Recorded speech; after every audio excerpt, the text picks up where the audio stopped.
RCN. Le son de la différence.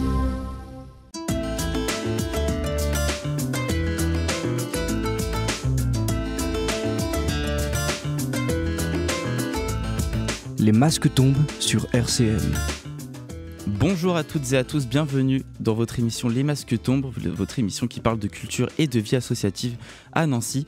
Et nous sommes dans une édition spéciale Ligne de Vie à l'occasion de l'inauguration du nouveau trolleybus. Et au départ de Ligne de Vie, il y a une idée, raconter et faire vivre les histoires individuelles et collectives du territoire du Grand Nancy pour célébrer la transformation de la ville et accueillir donc le nouveau trolley. En traçant la ligne qui relie les stations balisant les quelques 10 km de la ligne 1, Ligne de Vie propose de redécouvrir par l'art les quartiers qu'elle traverse et les trajectoires uniques de leurs habitants. 4 communes, 11 équipes artistiques, de nombreuses associations, des professionnels, des habitants, des écoliers, des jeunes, des retraités. Depuis plus d'1 an, c'est tout le territoire qui s'est mobilisé pour écrire le récit d'un voyage inédit, fait d'exploration urbaine, de rencontres, de récits de vie, d'expériences de mobilité et de partage. À l'occasion de l'inauguration du trolley, la métropole de Grand Nancy invite ses habitants à embarquer pour un joyeux périple en 6 étapes à travers son territoire. Et nous recevons aujourd'hui les participants du 4e arrêt de cet itinéraire du trolleybus. On va faire un petit tour de table, mais nous avons donc à cette table, attendez que ça revienne, Éric Deleur. Oui, tout parfait. À fait. Bonjour. Bonjour. Également Sozana Marcelino de la compagnie. Bonjour. Sozana Marcelino. On a également Mourad Bessali qui appartient. Mourad Frick. Frick, pardon, autant pour moi. Mourad Frick, donc de la compagnie Sozana Marcelino également. Et nous avons également Gabi Sucette, je le prononce bien, Sucet, Empire. du labo DTF, du collectif d'artistes. Et on va tout de suite arriver à nos discussions. RCN, les masques tombent. Alors pour commencer cette émission, je vous propose d'abord de vous présenter un petit peu. Donc vous, Eric, vous êtes donc dans le labo DTF. Alors qu'est-ce que vous y êtes et quel est ce labo ? Alors, le labo DTF, c'est une vieille histoire. Ça commence en 2002, rue de la Côte. Donc, endroit pour pouvoir exprimer tout ce qui peut émerger, en fait, en dehors de la réalité quotidienne. Voilà. D'accord. Vous êtes artiste, vous pratiquez quel art ? Oula. Des multiples. Oui, multiples, tout support, tout... Ouais, c'est très très vaste. Ça va de la terre, en passant par brûler des CD, en passant par le papier, la peinture, la sculpture et autres. Vous faites ces activités artistiques depuis quand ? Comment vous avez commencé cette activité d'artiste ? Par l'accueil du lieu en 2002 et D'accord. Voilà, et donc en 2025 on est avenue du Général Leclerc et donc on est un groupe de 12 personnes. 12, ouais. Okay. Et voilà, on a un lieu qui nous est loué et dont on se sert intensément. Un atelier du coup où vous organisez des événements aussi événements, c'est des événements transversaux. Ça peut être de la lecture, ça peut être des concerts, ça peut être des expos, évidemment. Mais il n'y a pas de limite, en fait. D'accord. Ouais. La transversalité, c'est un des mots clés du labo. D'ailleurs, avec Sozana, on a bien travaillé, très, très bien travaillé. Surtout elle, d'ailleurs. Heureusement qu'elle nous a entraînés. Et Sozana, est-ce que vous souhaitez vous présenter pour faire cette transversale pour le coup ? Ok, alors, écoutez, moi je suis chorégraphe, je suis danseuse. J'improvise beaucoup avec mon corps, avec la voix. Donc c'est quelque chose qui est en moi depuis toujours, je dirais. Et donc voilà, je mets en place des projets divers et variés, allant du travail avec les tout-petits, en passant dans le travail avec les collèges, les lycéens. Donc déjà amener effectivement la danse auprès de tous. Et puis ainsi de suite, les étudiants arrivent. C'est-à-dire que je travaille avec l'IRTS, c'est comme ça que j'ai rencontré Mourad. Je travaille également avec, dans le milieu de la santé, dans des structures un peu spécialisées aussi. Et Ligne de vie, effectivement, à un moment est venu d'un atelier que je mène à Artem. Et donc, c'est un peu la raison de ma présence, c'est par rapport à ça. Voilà, et puis c'est vrai que je mène des projets aussi à l'étranger, là, au Portugal. D'accord, donc, au Portugal, ok. Ouais, à Nazaré. D'accord, comment ça s'est... Je suis d'origine portugaise. Ok. Voilà, et j'habite là-bas, je passe la moitié de mon temps là-bas, de plus en plus.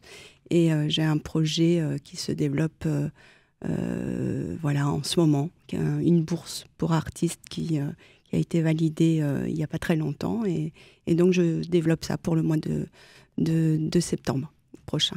Donc, ça passe aussi par des ateliers du coup, de danse auprès de jeunes, d'adultes aussi peut-être Là, c'est un peu différent. C'est plus... là, j'ai décidé de travailler avec le folklore du pays, en fait.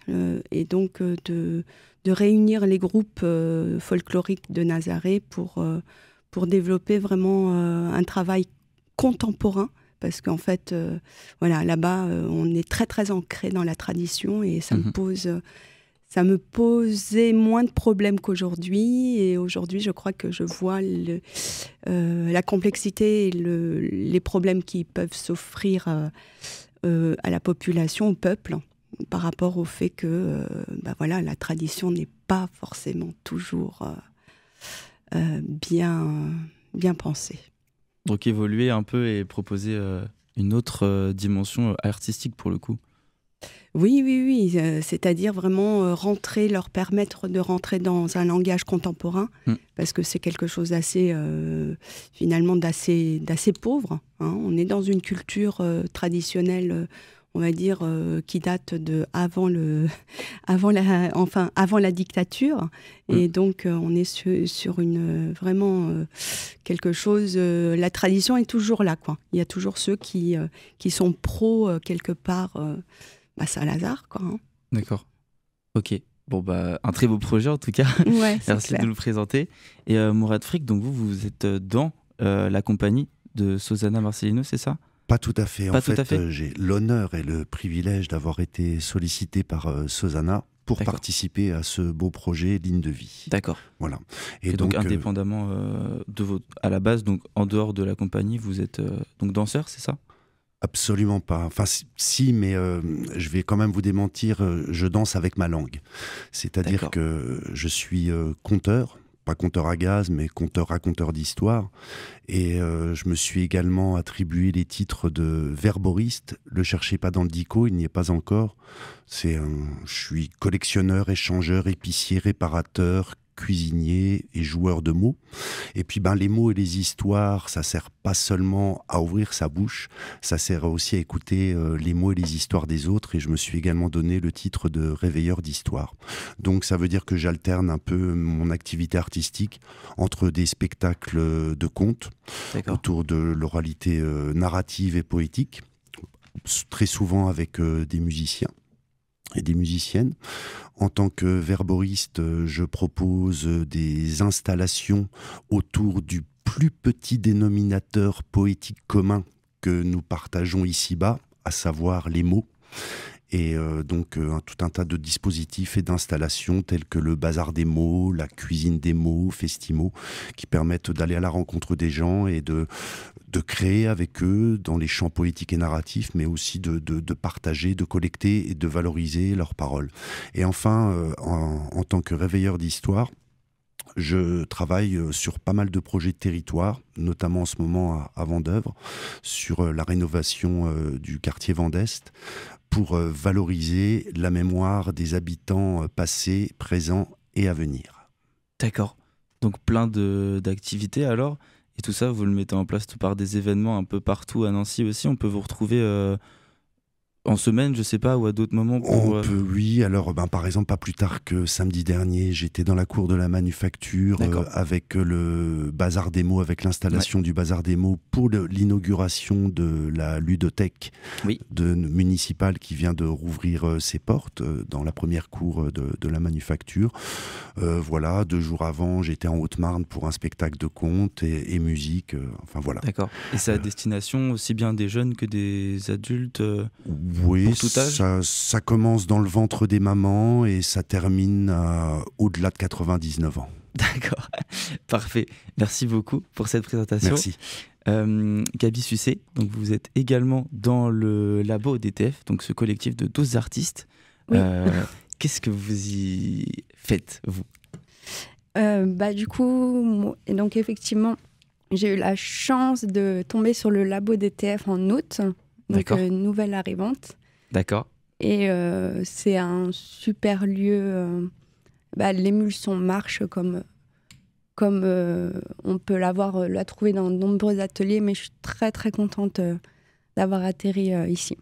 D'accord. Et vous, donc, votre activité artistique, vous êtes plutôt dans quel domaine d'expression ? Il y a divers domaines. Donc depuis à peu près 2 ans, je découvre la scène slam de Nancy.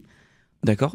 Voilà, et puis on a pu monter avec 2 autres poétesses le groupe Les Aiguilleuses. Je ne sais pas si alors là, de nom, ça me dit vaguement quelque chose, mais... Donc on a ouvert en fait une scène slam féminine à Nancy. D'accord. On se produit tous les mois, on ouvre la parole à tout le monde, toutes les femmes qui se considèrent comme telles. Et c'est une belle aventure. Super. Qui se met en route. D'accord. Et puis sinon, je danse un petit peu aussi. Oui. Donc j'ai découvert le contact impro. Et donc grâce à ce projet Ligne de vie, j'ai eu la chance de pouvoir participer avec Susanna. Enfin, l'échange artistique s'est fait de par ce projet-là. Ouais. Et on reviendra justement sur toutes ces collaborations que vous avez pu mettre en place et toute la création que vous avez réussi à élaborer tous ensemble. Et juste avant ça, on va s'écouter la présentation de Virginie du collectif Je suis féministe qui n'a pas pu se rendre avec nous en studio, mais que j'ai pu avoir en appel. Donc on vous écoute, Virginie. Bonjour Virginie, vous êtes membre du collectif Je suis féministe à Nancy. Est-ce que vous pouvez nous présenter un petit peu cette association ? Alors, Je suis féministe. Donc, c'est une association, un collectif qui existe à Nancy, alors sous forme de collectif depuis 2022 et en association depuis mai 2024. Et notre objet principal, c'est de dénoncer le patriarcat, le sexisme, les violences sexistes et sexuelles et les stéréotypes de genre.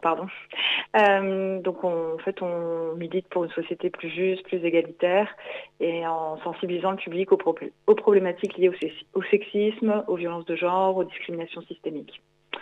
Voilà. Donc, ça passe par quel genre d'action de sensibilisation, justement ? Effectivement, donc on a plusieurs types d'actions qui vont s'articuler autour de plusieurs axes. Tout ce qui va être sensibilisation, éducation, on va organiser des conférences, des débats, des apéros-débats, des ateliers pour informer le public et permettre de déconstruire les stéréotypes de genre, discuter, faire évoluer les mentalités aussi. Donc là, récemment, par exemple, on a organisé un débat sur la parentalité féministe dans le cadre du Festival Vive à Nancy. Oui. On a organisé aussi l'année dernière un débat sur le corps, les injonctions au corps des femmes. Donc voilà, on va aussi avoir un axe mobilisation et activisme en participant à des manifestations, des marches ou encore des campagnes de sensibilisation. Et par exemple, là on a participé à une marche pour le 8 mars. Oui. Donc ça c'était il y a peu de temps. Et puis on marche aussi le 25 novembre. Et puis enfin, on va participer ou organiser à des actions culturelles et artistiques pour valoriser les voix féminines et féministes à travers des expositions, projections de films, des événements culturels. Là, récemment, ce que je pourrais citer, c'est la réalisation d'une fresque par une artiste féminine qui s'appelle Rouge Artelet et qui a pris place rue Challenot, donc près du cinéma Caméo Commanderie à Nancy, sur un des murs de la métropole du Grand Nancy. Et donc ça, c'est un travail issu d'une collaboration avec la ville de Nancy, la métropole et l'association Le Mur Nancy, dans le cadre du budget participatif de la ville de Nancy, auquel on avait candidaté et pour lequel notre projet de fresque avait été retenu. D'accord. Voilà un exemple parmi d'autres. Oui, bien sûr. Et justement, vous parlez de plusieurs projets, plusieurs actions, plusieurs ateliers, des expositions, ce genre de choses. Vous êtes combien dans ce collectif et peut-être issus des milieux différents, justement, peut-être des artistes, des personnes qui ont fait des études dans la sociologie, je ne sais pas. Oui, alors on est assez différentes, on a des âges différents, des horizons professionnels différents ou des catégories sociales différentes. Bien sûr. Effectivement, on est, alors en tant qu'adhérente, on compte à peu près 70 adhérentes. D'accord. Et en membres actifs, on va dire, qui participent aux réunions qu'on organise tous les 15 jours et aux différents événements. Donc ça peut aller de la tenue de stand à un coup de main sur la com ou faire des courses pour un événement, enfin plein de choses différentes. On va être plutôt une vingtaine, je dirais à peu près. Donc voilà, en tout cas, en termes d'adhésion, plutôt 70, avec une chorale notamment qui accueille 50 chanteuses amatrices du coup, depuis mai 2023. D'accord. À peu près. Donc une association plutôt jeune, mais qui finalement fédère beaucoup au final. Ouais. Oui, c'est vrai qu'on a pu observer ces derniers... depuis un an et demi, depuis un an et demi, 2 ans, qu'on avait plus de visibilité, on était beaucoup plus sollicité par les structures sur Nancy, et donc on a des collaborations qui se multiplient, on est conviés à participer à des tables rondes, des débats, on nous demande aussi des actions de formation. Donc voilà, et puis on va gagner en visibilité puisqu'on va avoir prochainement un podcast aussi, donc je pense que ça aidera à nous faire connaître via un autre média aussi. Bien sûr. Et vous dites nous sommes, c'est-à-dire est-ce qu'il y a également des hommes qui peuvent rejoindre cette association ou c'est uniquement des femmes ? Alors, c'est ouvert. On a un homme dans le bureau de l'association. Donc, ok. Voilà. La chorale, en revanche, elle est vraiment... elle est en non-mixité. Par contre, voilà, après, il faut adhérer aux valeurs de l'association. Évidemment. Et, voilà. Non, c'était une question que je me posais. C'était peut-être une question bête, mais...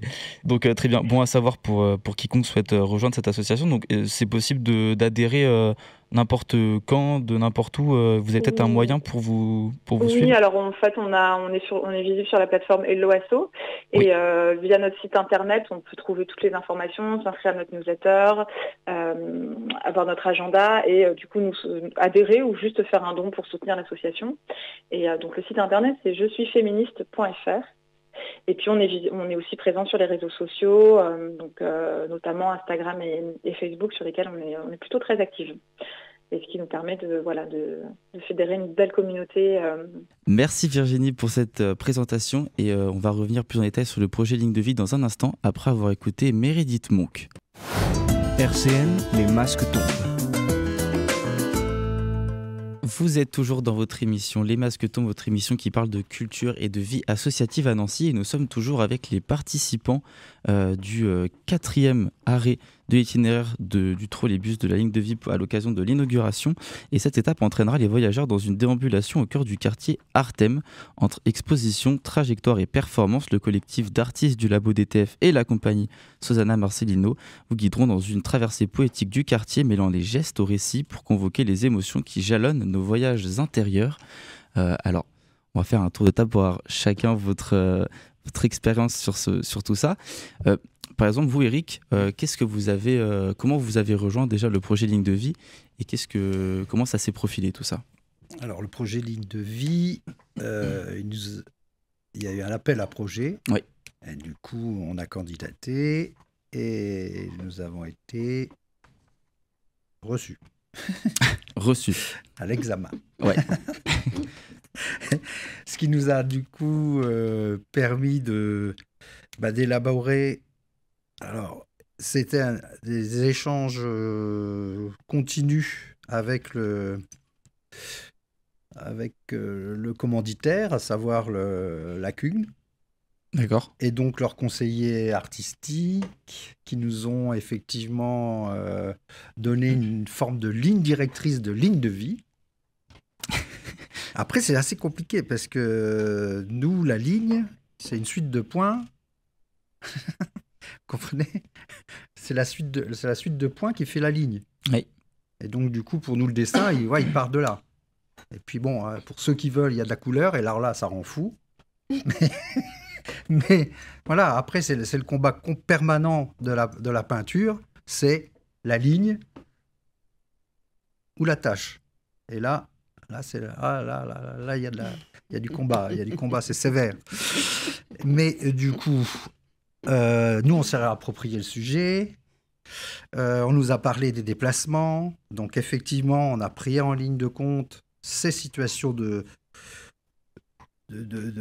population qui move et en même temps des paroles. C'est-à-dire qu'on avait aussi comme commande ce que pouvait générer en fait le passé et l'avenir d'un déplacement, à savoir ce qu'était auparavant le tram, ce qui est devenu le trolley et qui auparavant était encore le trolley. Et il y a eu une masse énorme de témoignages qui ont été accumulés, dont on s'est servi pour et danser et peindre et installer et tout ce qu'on veut. Je t'ai pas vu danser, Eric. Non, mais mon arthrose me fait de grosses difficultés. Et donc, du coup, voilà. Donc, en gros, projet participatif, on va dire ça, on va résumer ça comme ça. C'est plutôt bien. D'accord. Et de là, nous, mais j'insiste pour que les gens, en fait, se déplacent, du coup. Bien sûr. C'est-à-dire que je vais donner, à mon avis, le programme, ce qui serait bien. Ah bah écoutez, ce serait on va dire encore donc, mieux. Du coup, la déambulation du jeudi, avec pop-up, voilà. Oui. Qui nous amènera à Artem, où là, Susanna va nous éblouir de toutes ses prouesses et ses... Mais oui, c'est comment dire... Des arabesques, des pointes, des tours, absolument. Des doubles sauts, voilà, c'est ça. des grands écarts. Vous pourrez assister à tout. De la ligne, de la ligne, non, mais... de la ligne, alors de la ligne courte, de la ligne au-dessus, voilà. De la ligne tournée dans tous ses sens.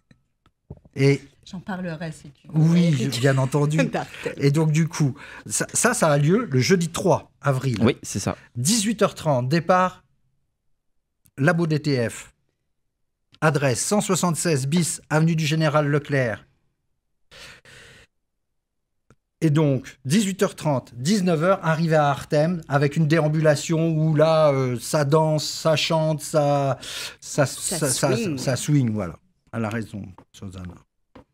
Vendredi 4 avril, vernissage, Labo, 19h, 23h. D'accord. Samedi, dimanche, 14h, 19h, 13h, 19h pour Expo. Parce que au Labo, il y aura une exposition.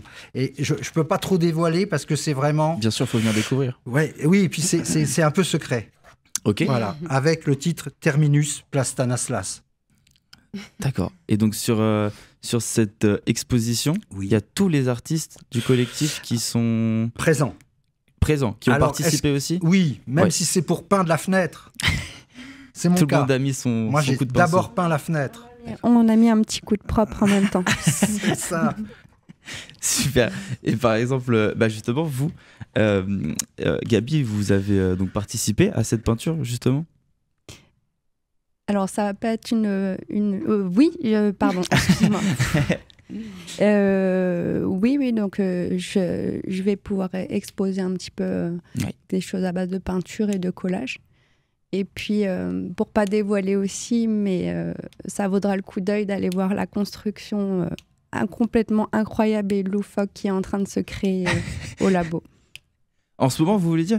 C'est-à-dire qu'on peut suivre l'avancée de tout ce... Non. Ah non, secret. Tout ça, c'est bien secret, on est d'accord. Il faut attendre le vernissage. Oui. Donc le vernissage qui aura lieu, on le rappelle, la date, donc c'est le 4... Le vendredi 4 avril, mais peut-être que le jeudi... Il y aura peut-être déjà...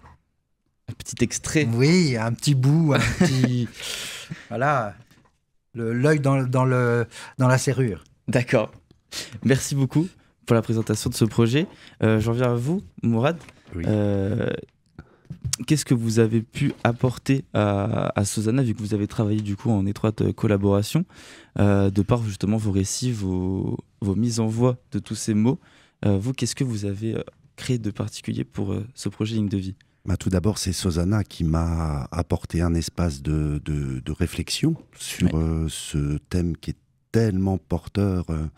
Voilà, ligne de vie, ça appelle l'imaginaire dans tellement de directions. D'où part la ligne et où va-t-elle? Je me permets d'ailleurs de vous lire un tout petit truc, une petite question. Sur une ligne de trolley, combien de vies transformées? Et sur une ligne de vie, combien de correspondances, de stations et d'arrêts? C'est une question à laquelle j'ai pas la réponse, mais...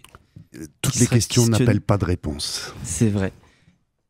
Dites-moi. Je peux également lire un petit bout de texte, un petit avant-goût. On vous écoute. Le jour où je rêvais de la ville du futur, parcourant les lignes de la métropole, je me voyais délaissant ma voiture et grimper au ciel, là où les métros volent. C'est l'image que vous vous faites. Du coup, ça a été un des témoignages. D'accord. Que vous avez recueilli, qui a été un petit peu transformé. Ouais. Voilà. D'accord. Et moi, vous voulez dire? Pour répondre à votre question, parce qu'en fait, j'ai fait un détour, j'ai fait une ligne courbe pour répondre à votre question. Voilà, alors je vais essayer de respecter la tradition du voilé, du cachet dévoilé du labo DTF. Et voilà, pour en dire suffisamment, mais pas trop. Et donc la question, alors je suis en plus... impliqué dans ce projet parce qu'il s'avère que le quartier Artem est le quartier d'enfance de ma maman. C'est là qu'elle a grandi, c'est dans ce quartier qu'elle est née. C'est là que mon oncle, donc le grand frère de ma maman, a vécu son adolescence. Ils m'ont raconté des souvenirs qui datent de l'époque de l'occupation, par exemple. Donc le très chargé le pied dans la ligne de vie y était déjà. Oui.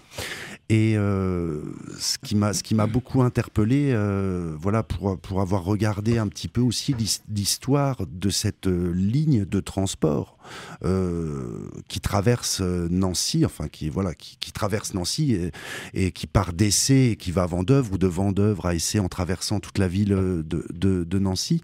Et il y avait cette question justement, c'est une ligne qui traverse l'espace et c'est aussi de par tous ces récits collectés, de par toutes ces anecdotes, toutes ces mémoires, c'est aussi une ligne qui traverse le temps.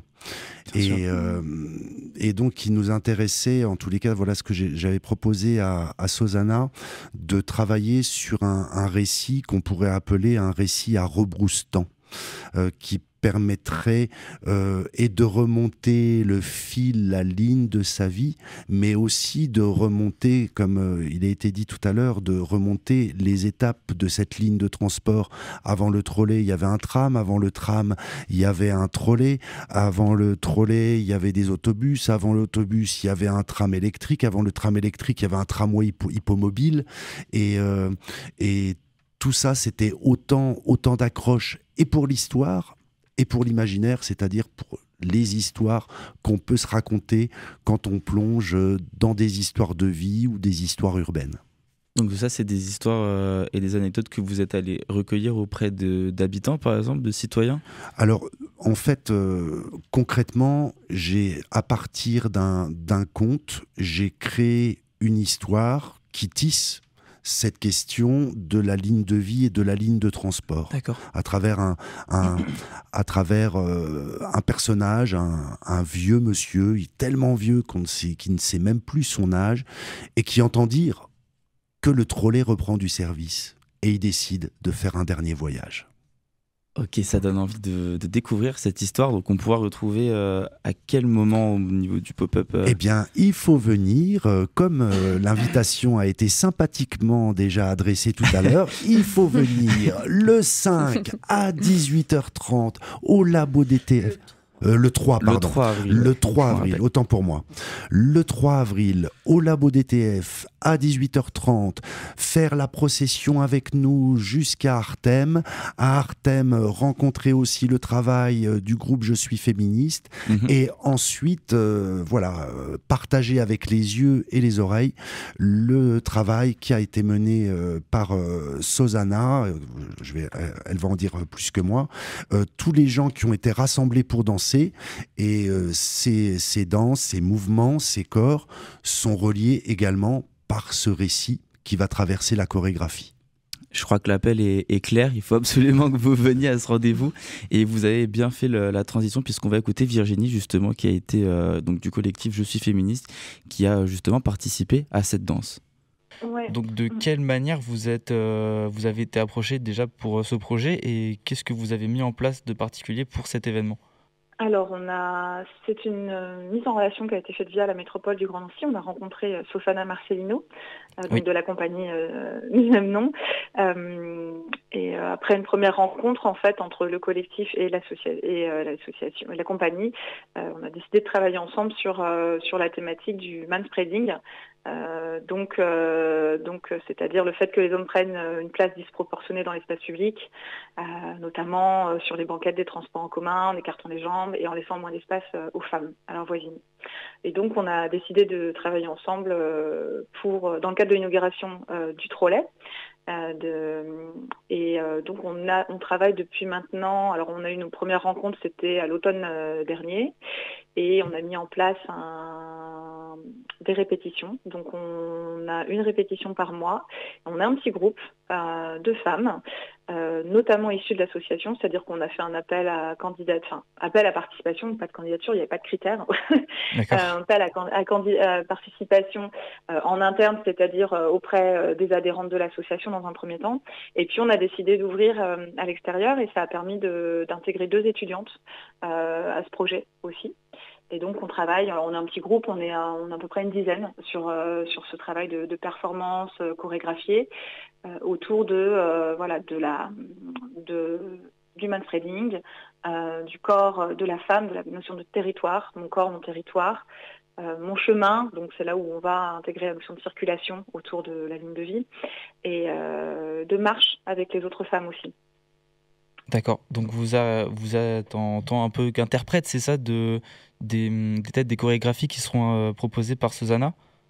Alors, on les a construits ensemble. D'accord. Ça, c'est super intéressant. C'était une volonté de Sosana et qui a été...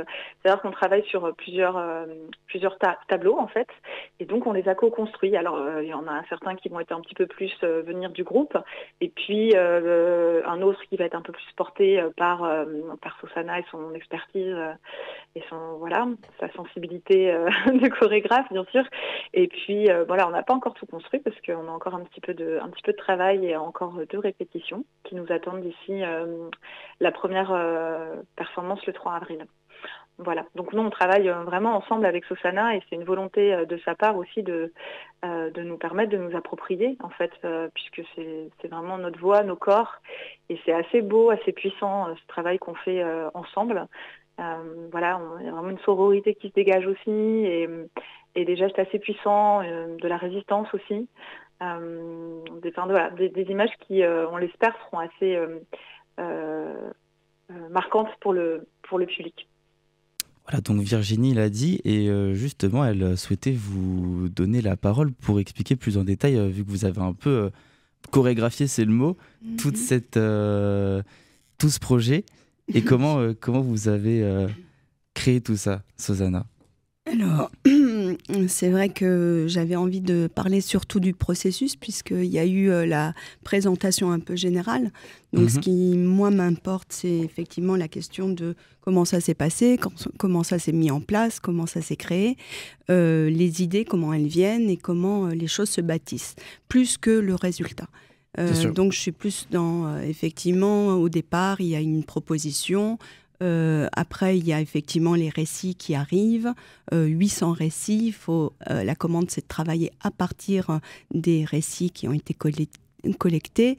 L'équipe est montée dès le départ avec Mourad et Leïla Bessali, qui est danseuse. Donc l'équipe professionnelle, en ce qui me concerne, c'est vraiment nous trois. Et ensuite, effectivement, à partir de là, ce qui est important de dire, c'est que on a commencé à élaborer ensemble, mais élaborer aussi avec des citoyens, des citoyennes de toutes parts. Et ce qui est intéressant, effectivement, c'est qu'on a été un petit peu associés par proximité au labo DTF. Donc ça, c'est une chose qui s'est développée à un moment. Les choses, en fait, se développent à des moments, pas forcément sur une ligne droite. C'est des moments, il y a des choses qui arrivent. Et donc, tant mieux, on s'en saisit et puis on y va, quoi. Donc, le truc, c'est qu'à partir de là, on a bossé, on a constitué un super grand groupe de danseurs qui aiment la danse, qui aiment éventuellement être en extérieur, qui peuvent s'exposer facilement. Donc on est dans la galerie Artem, donc c'est dedans-dehors en fait. C'est un semi et c'est une espèce vraiment de trame comme ça, tout en longueur. Donc c'est super intéressant. Et on a commencé effectivement à bosser déjà sur ce groupe-là. Et donc, voilà, moi, avec les idées, effectivement, de récits, d'avoir, j'avoue, pas lu forcément les 800... Ça fait beaucoup de récits. Oui, mais des fois, c'est des phrases. Ça peut être court. Et en fait, le truc, c'est que effectivement, par rapport à ça, c'était bien de retirer des choses comme la notion de paysage, la notion d'architecture, très importante pour les personnes. Les personnes vont d'un endroit à l'autre parce qu'ils rentrent dans un bâtiment. Quand ils sont dans le tram, ils regardent dehors, ils regardent le paysage. Donc c'est des notions qui m'ont intéressée. Et puis la question du souvenir, effectivement, la question du souvenir, de l'événement, de la catastrophe, voilà. Et ça, je trouvais ça assez chouette. Et on a construit comme ça, effectivement, l'idée de la trame, de la chorégraphie concernant ce groupe-là en particulier, qui est lui constitué de 14 personnes.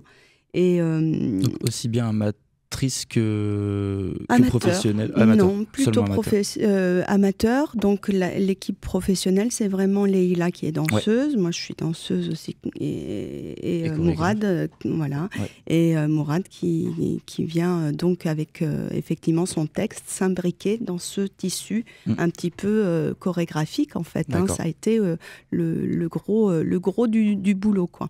Donc là, c'est vrai que ça s'est étalé sur janvier, février, mars, sur les week-ends. Et donc, voilà, on y est, et on est encore en train de bosser jusqu'au bout, quoi.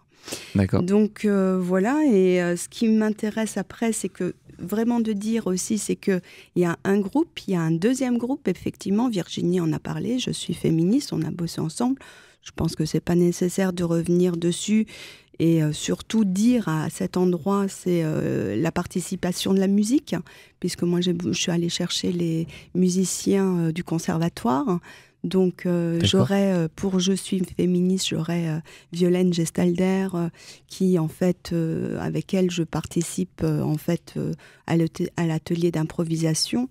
Et elle va nous faire le plaisir de venir nous travailler, en tous les cas, avec nous sur les derniers moments. Effectivement, il y a aussi vraiment Émile Rebouchi pour notre moment de groupe constitué là, qui est contrebassiste et qui va nous rejoindre du conservatoire. On a mis donc effectivement, on est allé chercher Gabi et Guillaume du labo DTF qui boucle et reboucle en fait avec le début, puisqu'on part effectivement du labo DTF avec une histoire de déambulation. Et là, on va gérer Mourad sur le démarrage de la déambulation, Leïla et moi sur tout le parcours. On va vraiment marquer des arrêts architecturaux, on va danser, voilà. Et puis, on va arriver effectivement place de Padoue, Ou là, par contre, grosse surprise, j'espère, puisque je bosse encore dessus. Grosse surprise, c'est de mêler des personnes comme des personnes handicapées, polyhandicapées de la Lagne, avec les étudiants d'Artem qui seront là sur la place en train de danser. Et sur l'arrivée du cortège, hein. Et puis un travail avec les parents et élèves aussi du périscolaire d'Alfred Mézières.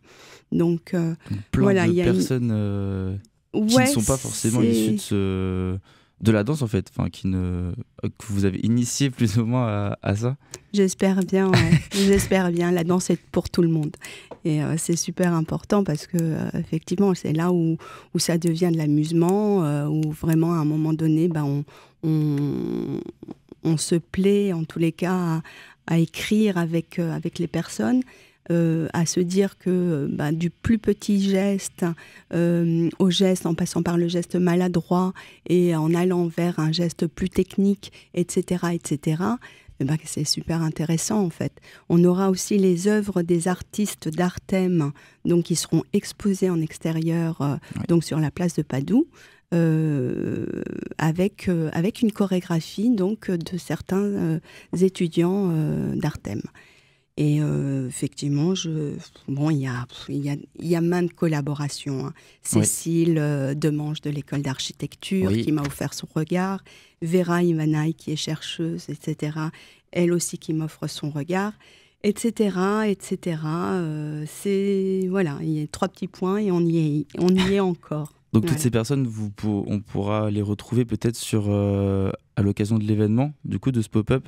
Tout leur travail, en tout cas, sera montré. Elles seront là, surtout. Ils seront tous là. Parfait. C'est pas, non, c'est pas de l'invisible, ce sera visible. Ouais. En tout cas, ils ont tous participé à ce projet et merci à vous de l'avoir présenté. Donc, on le rappelle, tout ce travail et ce pop-up sera donc à retrouver le 3 avril. À Artem, voilà, donc vous pouvez retrouver toutes les personnes présentes autour de cette table. Venez danser. Venez danser, venez découvrir tout ça. Merci à tous d'avoir participé à cette émission. Merci à tous et merci à nos chers auditeurs de nous avoir écoutés. On se retrouve pour une prochaine émission des Masques tombent très bientôt. RCN, www.rcn-radio.org